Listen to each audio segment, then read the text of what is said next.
Mari kita dengarkan paparan penjelasan yang akan disampaikan oleh pemateri pertama. Saya perkenalkan, meskipun mungkin sudah banyak yang kenal karena beliaunya sangat terkenal. Pemateri pertama yaitu Profesor Dr. Haja Ratu Ilma Indra Putri MSI. Beliaunya berasal dari Universitas Sriwijaya Palembang. Jabatan beliau di kampus sebagai Koordinator Manajemen Penulisan dan Publikasi Universitas Sriwijaya. Jabatan beliau yang ada di IMES sebagai Wakil Ketua Bidang Pengkajian Kurikulum dan Pembelajaran. Bapak Ibu sekalian, kita simak dan kita dengarkan secara seksama penyampaian dari Profesor Dr. Ratu Ilma Indra Putri MSI dengan tema Konsep Merdeka Belajar Kampus Merdeka. Kepada Bu Ratu kami persilahkan.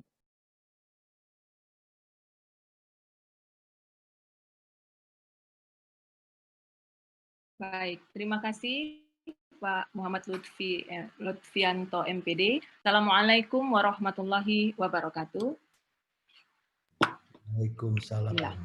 Yang terhormat Ketua Umum IMES, Profesor Dr. Haji Heris Hendriana MPD, yang kami hormati para pemateri Dr. Sugiman MSI, Dr. Sigit Edi Purwanto MPD, dan tidak lupa juga kepada moderator. Alhamdulillah sudah dapat kita berkumpul di sini walaupun melalui webinar.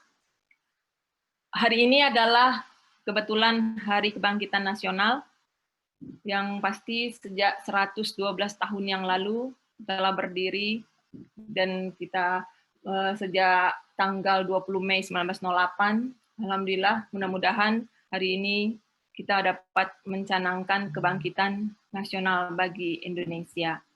Baik, saya akan men-share materi saya terlebih dahulu.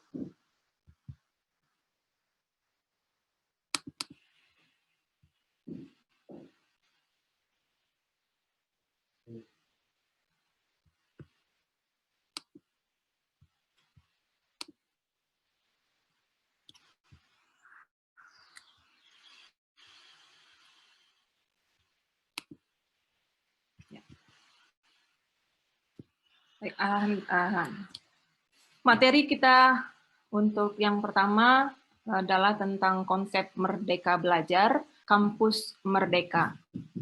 Nah, kalau kita perhatikan, yang pertama saya akan memberikan agenda terlebih dahulu, apa dasar hukum Merdeka Belajar, Kampus Merdeka, kemudian apa kebijakan Kampus Merdeka, dan kebijakan dan pengaturan dari akademik. Yang pasti ada Pak Mas Nadiem Anwar Makarim telah mengenalkan apa itu Merdeka Belajar, Kampus Merdeka, di mana kemerdekaan belajar itu adalah memberi kebebasan dan otonomi kepada lembaga pendidikan dan merdeka dari birokratisasi. Dosen dibebaskan dari birokrasi yang berbelit, serta mahasiswa diberikan kebebasan untuk memilih bidang yang mereka sukai. Ini dasar hukumnya, yang pasti sudah ada Permendikbud mulai dari nomor 3 sampai nomor 7.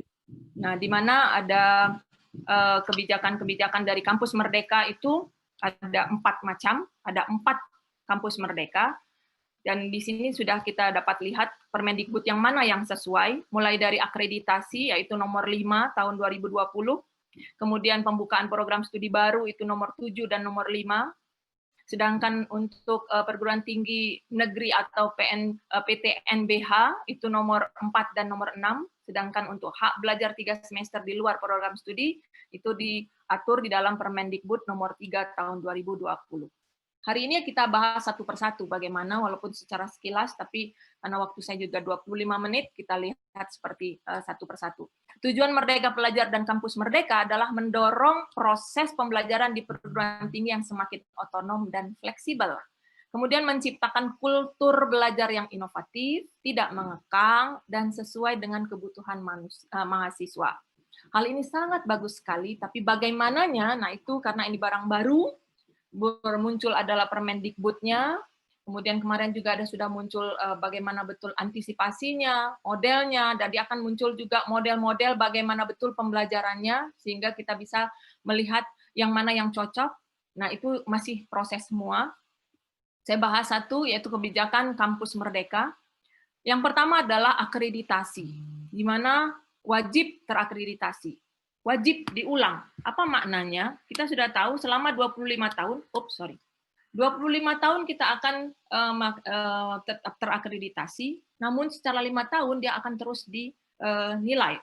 Dan reakreditasinya secara otomatis, kecuali ada catatan. Apa catatannya? Catatannya jika jumlah mahasiswanya turun drastis, jika jumlah lulusannya turun drastis, juga ada pengaduan dari masyarakat. Nah, pengaduan yang bagaimana? Yaitu pengaduan, ya kadang-kadang kalau masyarakat yang bagaimananya, ada yang masyarakat yang senang kalau dapat ijazah dengan mudah, tanpa melihat kualitas.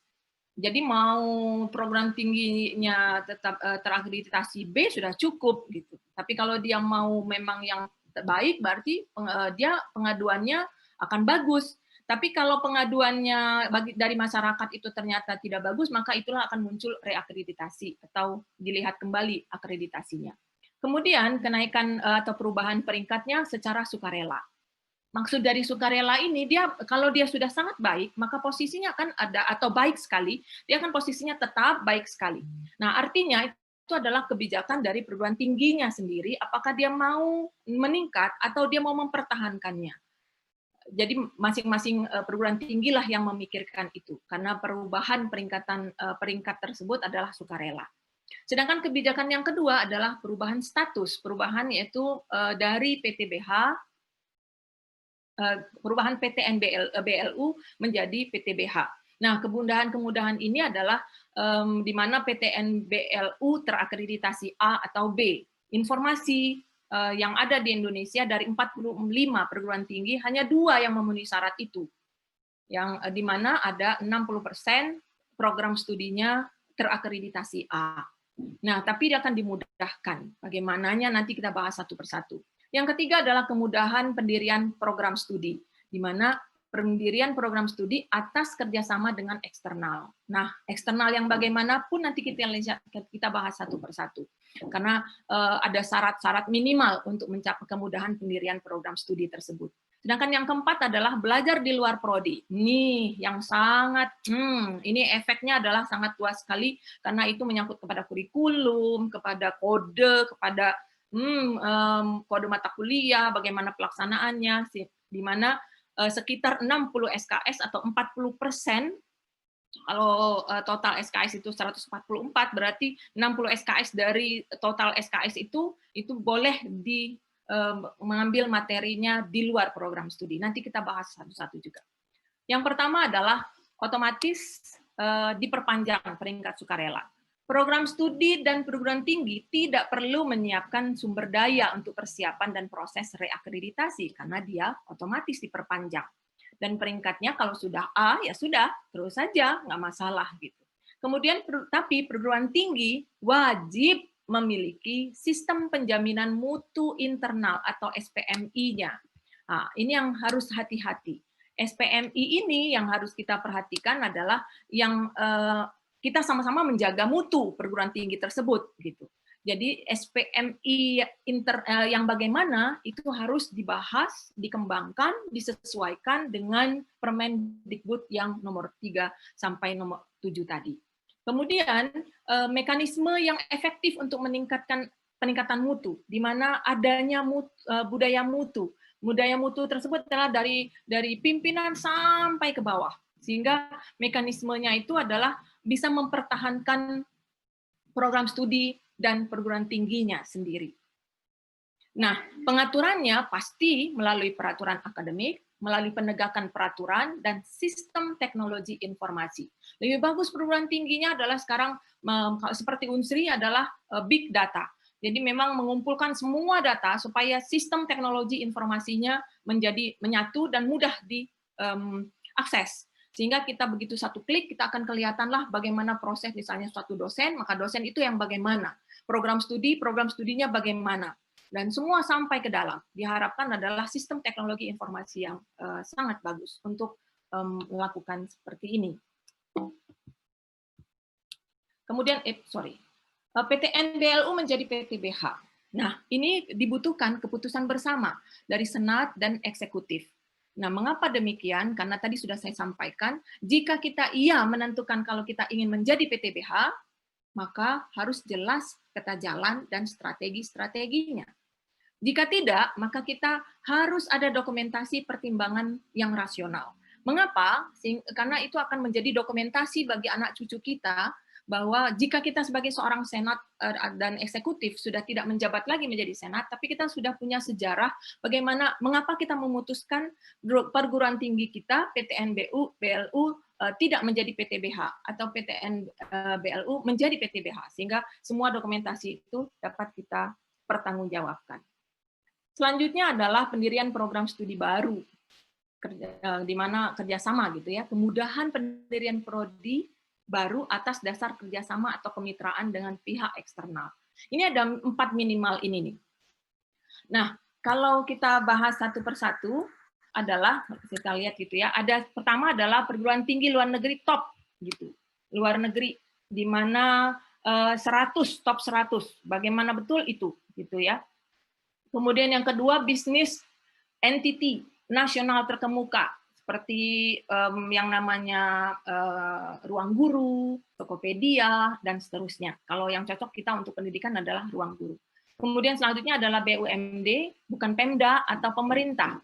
Dan yang keempat adalah organisasi global seperti WWF, WHO, kemudian WB, dan seterusnya. Nah, ini yang kita lihat bersama gitu ya, kemudahan-kemudahan seperti itu. Nah, kita harus hati-hati sekali. Mengapa demikian? Karena kalau bentuk kerjasamanya adalah bentuk kerjasama untuk yang 3, yaitu nomor B, C, dan D, itu minimal untuk yang perlu dilakukan adalah ada 3, yaitu kurikulum, magang, dan serapan lulusan. Nah, hati-hati betul di mana kedua belah pihak harus menyusun bersama kurikulumnya. Kemudian mitra menyediakan tempat magang minimal angkatan pertama. Kemudian secara yang pasti ada penyusunan teknis ya untuk melaksanakan itu. Kemudian yang ketiga adalah serapan lulusan, di mana lulusan angkatan pertama harus dijanjikan diterima oleh mitranya untuk masuk ke dalam sebagai di dalam pelaksanaan untuk lulusan tersebut gitu. Nah, sedangkan yang A atau PT luar negeri atau perguruan tinggi negeri yang top 100 gitu, itu tidak ada serapan lulusan. Jadi tidak ada jaminan untuk serapan lulusan dan tidak ada jaminan untuk magang, hanya kerjasamanya di bidang kurikulum saja. Nah, bentuk kerjasama perguruan tinggi luar negeri itu, kalau itu adalah bentuknya adalah magang kerja student atau student exchange, kemudian lecturer exchange, dan atau juga bisa seperti pengakuan kredit. Nah, itu yang kita harapkan gitu. Itu untuk pelaksanaan kemudahan-kemudahan pendiriannya. Kemarin juga ada pada saat diskusi ada gimana kalau karena dia tidak bisa untuk bukan Pemda ya Pak. Jadi Pemda itu misalnya di suatu kabupaten ingin membuat suatu program studi yang baru. Nah, program studinya itu adalah dia di situ banyak kopi gitu. Apakah mudahkah kita membuat? Ya, betul, mudah kita program studi itu akan berdiri karena itu permintaan dari masyarakat di sana. Nah, prosesnya tidak perlu panjang-panjang seperti kalau kita dulu harus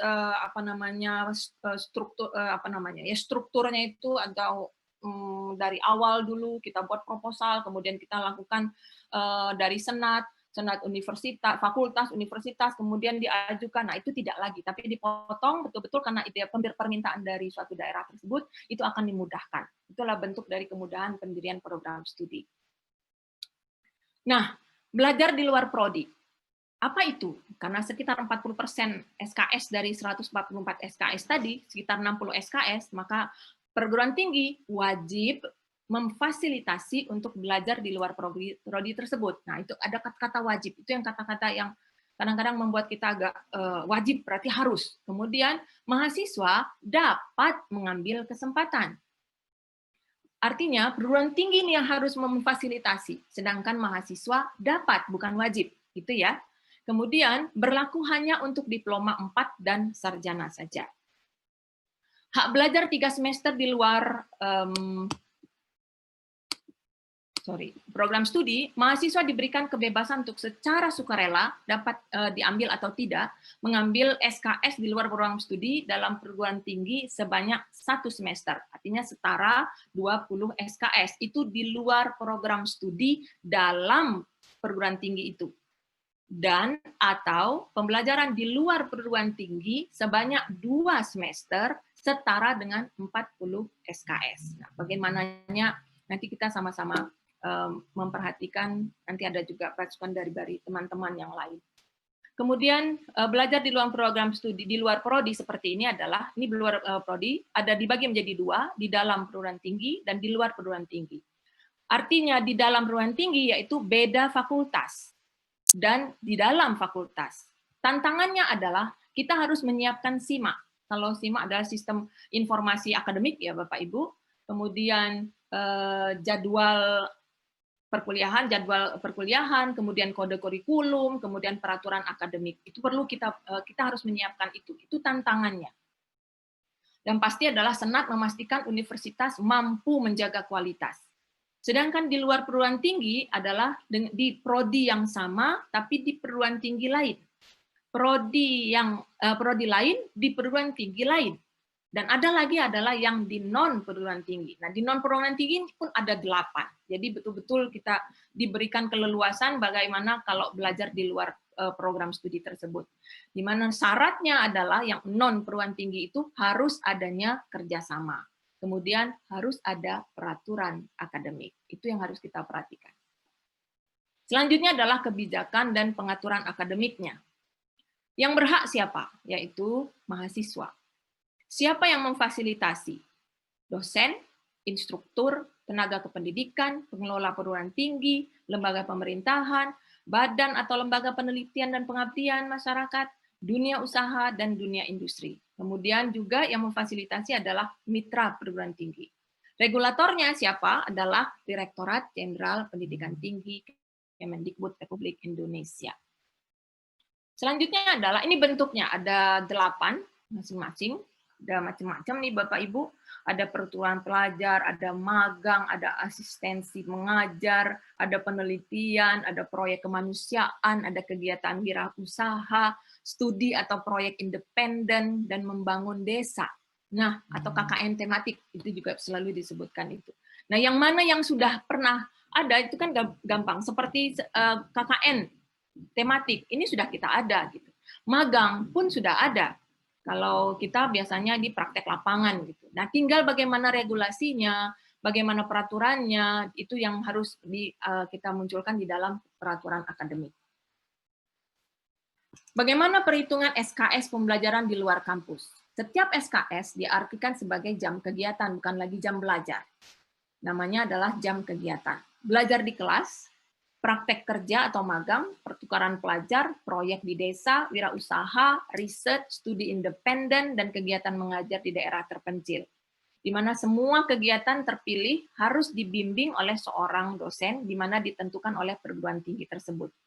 Daftar kegiatan yang dapat diambil oleh mahasiswa dalam 3 semester di luar kampus itu dapat dipilih dari program yang ditentukan oleh pemerintah, kemudian program yang disetujui oleh pimpinan perguruan tinggi. Penghitungan SKS-nya untuk pembelajaran di luar kampus setara dengan 170 menit per minggu per semester. Nah, ini betul-betul kita harus menghitungkannya karena misalnya mereka ada di luar kampus, misalnya 1 minggu berapa SKS dan seterusnya. Kemudian yang selanjutnya adalah magang atau praktek industri, di mana kegiatan magang di sebuah perusahaan atau kemudian yayasan nirlaba, organisasi multilateral, institusi pemerintah maupun perusahaan rintisan atau startup. Jadi kemudian ini wajib dibimbing oleh seorang dosen atau pengajar. Nah, ini juga ditentukan apa saja tanggung jawab dari perguruan tinggi dan apa saja pula tanggung jawab dari perusahaan tersebut. Itu juga harus dibuat dan itu sudah jelas di dalam buku sakunya Mas Nadiem juga sudah ada, jelas sekali prosesnya dan regulasinya bagaimana juga sudah dimunculkan. Proyek di desa adalah proyek sosial untuk membantu masyarakat di pedesaan atau daerah terpencil dalam membangun ekonomi rakyat, infrastruktur, dan lainnya. Dapat dilakukan bersama dengan aparatur desa atau kepala desa, BUMD, koperasi, atau organisasi desa lainnya.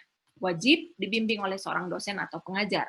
Begitu pula, tapi kalau ini bukan hanya perguruan tinggi, tapi juga apa saja tanggung jawab dari perguruan tinggi, pihak ketiga, yaitu desa, kementerian, dan pihak kerjasama lainnya.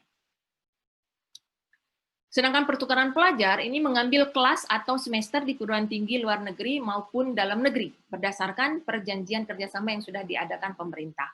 Nilai dan SKS yang diambil di perguruan tinggi luar akan disetarakan dengan perguruan tinggi masing-masing. Nah ini bagaimana peraturan akademiknya itu perguruan tinggi luar biasa punya tugas yang harus jelas sekali. Kemudian memberi kesempatan pengalaman belajar dengan meningkatkan soft skill dan hard skill di perguruan tinggi lain. Kemudian apa saja tanggung jawab dari perguruan tinggi asal dan perguruan tinggi tujuan. Ini juga harus diperjelas. Penelitian atau riset. Sorry. Saya pindahkan sedikit ya karena pelaksanaannya. Kegiatan riset akademik, baik sains maupun sosial humaniora yang dilakukan di bawah pengawasan dosen atau peneliti, dapat dilakukan untuk lembaga riset seperti LIPI, BRIN, LAPAN, NASA, perguruan tinggi, dan seterusnya. Nah ini menariknya adalah, kalau kita lihat di perguruan tinggi, jadi artinya bisa kita, mahasiswa yang selama ini bisa lebih ditekankan lagi untuk penelitiannya, walaupun selama ini sudah, pasti kita mengartikannya itu adalah bentuknya adalah skripsi, di mana wajib dibimbing oleh seorang dosen atau pengajar. Juga di sini ada ketentuan apa saja tanggung jawab perguruan tinggi dan lembaga atau laboratorium yang bekerja sama tersebut. Studi atau proyek independen. Mahasiswa dapat mengembangkan sebuah proyek berdasarkan topik sosial khusus dan dapat dikerjakan bersama dengan mahasiswa lain. Ini juga pasti dibimbing oleh seorang dosen atau pengajar, dan juga ini ada juga ketentuan dari tanggung jawab perguruan tinggi tersebut. Proyek kemanusiaan. Mahasiswa mengembangkan kegiatan kewirausahaan secara mandiri, di mana dibuktikan dengan penjelasan atau proposal kegiatan kewirausahaan dan bukti transaksi konsumen atau slip gaji pegawai. Wajib dibimbing oleh seorang dosen atau pengajar, dan apa saja, nah tanggung jawabnya ini adalah perguruan tinggi dan pihak ketiga untuk melaksanakan proyek tersebut. Dan yang mengajar di sekolah, ini pasti sangat cocok dengan kita, yaitu kegiatan mengajar di sekolah dasar, menengah, maupun atas selama beberapa bulan. Sekolah dapat berada di lokasi kota maupun yang terpencil. Kemudian program ini akan difasilitasi oleh Kemendikbud, dan di sini juga jelas apa saja tanggung jawab dari perguruan tinggi dan tanggung jawab dari perusahaan tempat magang tersebut. Baik, dari ke-8 tersebut adalah saya menyampaikan slide saya yang terakhir adalah pelaksanaan Merdeka Belajar Kampus Merdeka, ini dengan harapan bahwa perguruan tinggi dapat menghasilkan insan Indonesia yang beradab, berilmu, profesional, dan kompetitif, serta berkontribusi terhadap kesejahteraan kehidupan bangsa. Bagus sekali pelaksanaan ini. Semoga kita mampu untuk melaksanakan secara maksimal. Artinya, jika suatu perguruan tinggi selama ini sudah melaksanakan tapi belum termasuk di dalam peraturan akademik, mari kita bungkus itu dengan rapi, kita kembangkan, disesuaikan dengan maunya pemerintah untuk pelaksanaan Merdeka Belajar dan Kampus Merdeka, yang akan diregulasikan ke dalam kurikulum dan akan cepat dilaksanakan di dalam proses pembelajaran. 3 semester di luar prodi. Nah, itu yang bagaimana nanti teman-teman pemateri lain akan menjelaskan